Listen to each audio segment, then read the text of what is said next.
Hi everyone, welcome to this video. My name is Melody and together with Associate Professor Rae and Lisle, we are proud to bring you Fit for Piano Repertoire Workouts.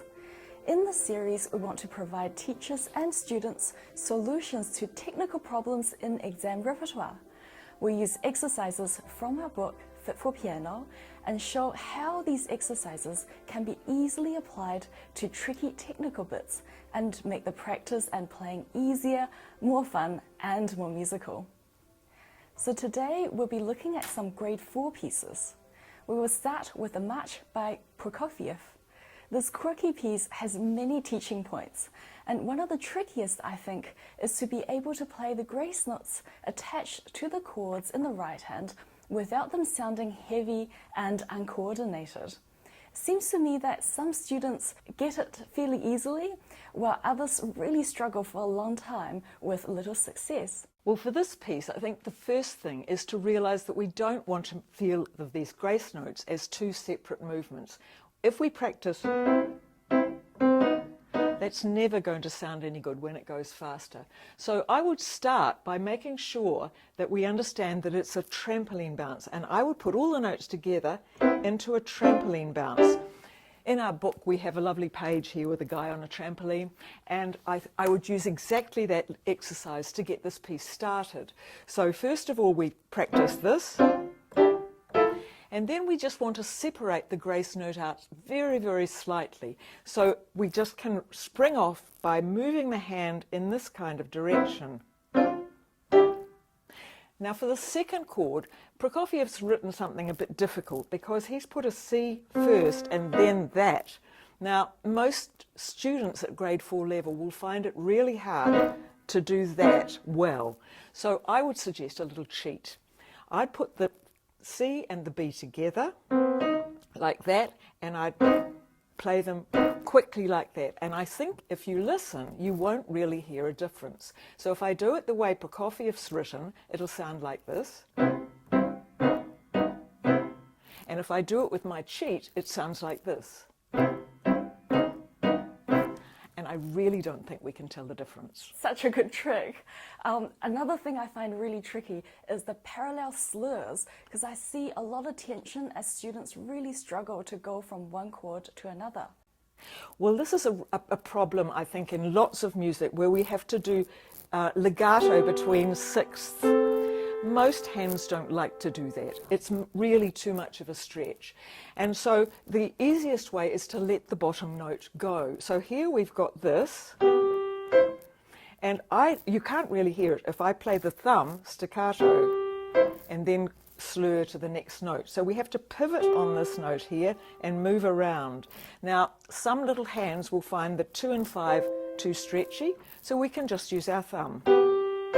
And that works perfectly well, and the ear hears it as legato. And what about the crossing over from the left hand on top of the right hand? Well, anything that you have to cross over, it's really important that you move from the pelvis, that you move on the seat. And in one of our earlier episodes, I was talked about the clock exercise, which helps us to engage with the sitting bones. And this is what we need here as we cross over the body. Now, a really common problem that people will think is they have to change their fingers because it's a repeated note. But if you look at that, that makes my hand really twisted. So I would be happier if I used the same finger and use our repeated note exercise out of Fit for Piano, and that will be very easy to play just like that. Our next piece is the Sonatina in G major by Clementi. I think learning sonatinas at this level is really important to the development of every budding pianist. They can teach us so many things, from articulation to the balance of the hands and keeping a steady tempo, and of course, crucial developments to our technique. When I teach the sonatina, the most obvious issue is that students have trouble achieving the desired tempo, especially when it comes to those semiquaver passages. And I actually think the speed is not the only problem, as often these notes are played with a really stiff sound with little or no variation in tone, which makes the piece sound really robotic. In your experience, what is contributing to these type of problems? The main problem is that students will begin by practicing scales with high lifted fingers in order to get an even sound. Now, that's fine. It might make the fingers engage with the key. I wouldn't personally lift as much as that. But when we want to go faster, we need to group the notes together so that they become part of a single gesture, because this is not music. It's just a whole lot of notes. So when we group our notes together in a scale, it will actually flow and be able to be part of a piece. So in Fit for Piano, we have a chapter called One Gesture Scales. And what we do is we take 2 notes, 3 notes, 4 notes, until we think of the whole scale as a single gesture. So in this Clementi, we have a passage. So what I'd do is I'd start with the F sharp and play the first 5 notes as a single gesture. And then I'd put the 2 notes that are the upbeat before that. And then what we have at the end is a little circle. Now, for that we need the windmill exercise from Fit for Piano. We need to make a tiny little wrist circle. So that is what we need here. So I'd make a little exercise out of that, which will then help it to go into the piece, and it begins to have shape. And what about the stretch in bar 18? Here is another problem, because when we have an arpeggio, we don't want to keep a set hand position. If we keep that set hand position, the hand will become very stiff. So instead of that, we close between each of the notes and then think of it as one gesture. So I'd practice that first and then add the next part, the scale following. If we just get stuck like that, then we can't do the next scale. So,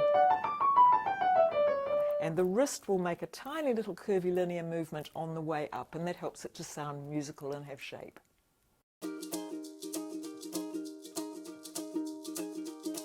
So I've got a little game to teach the rotation passages in this sonatina. In Fit for Piano, Rae, you've got a great way of introducing rotation, which is just to get the students to shake their arms on their side and then bring it out onto the piano. Yeah, whenever I do this game with my students, they always burst into laughter because it's like a fun and silly way of playing this technique.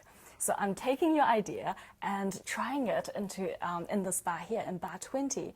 What often happens, I find, is that students play this with a lot of finger lifting from the knuckles. And that doesn't give us the speed that we want, and it makes the playing sound really quite robotic. So first of all, we're going to try the rolling up here, and we're going to pretend that we're going to play these notes without the fingers, but using the fist instead. Yeah, exactly. And once the students can get that going really easily, so we'll do it one more time. And then we'll take out the fingers.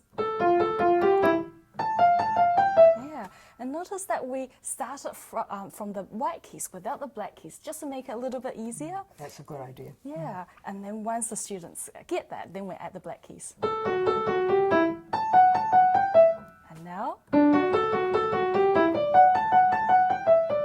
Excellent. And that's the end of our episode today. Thank you so much for joining us, and we would love to hear from you. So do tell us by leaving us a comment down below if you want to say anything, or even if you wanted to give us suggestions on pieces you would like us to cover in the future. And so to help us produce more of these free videos, please remember to like, comment and subscribe, and help us spread the word on what we do by sharing our video with any students or colleagues.